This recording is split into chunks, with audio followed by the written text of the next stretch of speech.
Hoy guys, andiyan pala kayo.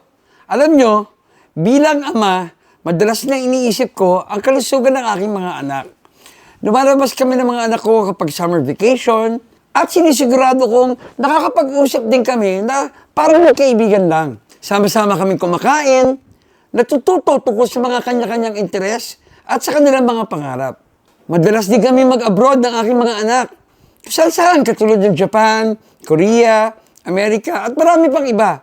Sabi nga nila, di ba, ang best teacher daw ay traveling.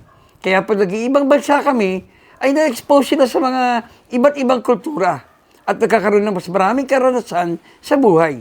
Subalit, meron akong isang napansin na kapag nag-abroad kami, ay mas maliit ang aking anak kaysa sa mga kaedad niya na taga-ibang bansa. Natural naman yun dahil syempre yung mga Amerikano matatangkad, di ba? Kaya nga palagi kong iniisip kung paano patatangkarin ang aking anak. Gayong maliit naman ako. Ang interes niya sa paglalaro ng basketball ay palagi kong sinusuportahan. At ginagawa ang lahat basta hindi ito makakasama sa kanya. Ngunit upang ituloy ang paksang ito, kailangan kong magkaroon ng kaalaman tungkol sa kalusugan. Kaya lagi kong hinahanap ang pinakamahusay na nutrisyon para sa aking anak. Sir, ito na po yung gatas ni Alonso. Thank you. Alonso, it's time to drink your milk.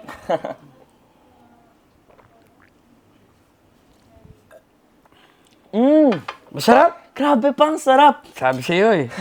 Actually, nakita ko nga sa Facebook na may promo daw ang Sikasure. Oh, Kapag bumili ka daw ng isang box, may 40% off. huwag ka mag-alala anak. Hindi lang isang box. Bumili ako ng 2 box. Pinag-isipan ko nga na parang gusto ko pa bumili ng isang kahon eh. Chinek ko na nga po yung height ko. Grabe, tumangkad ako ng 5 centimeters pa. Talaga anak? Oo. Bah, parang gusto ko na rin tuloy uminom ng Sikasure. Pa, I think you're too old for this.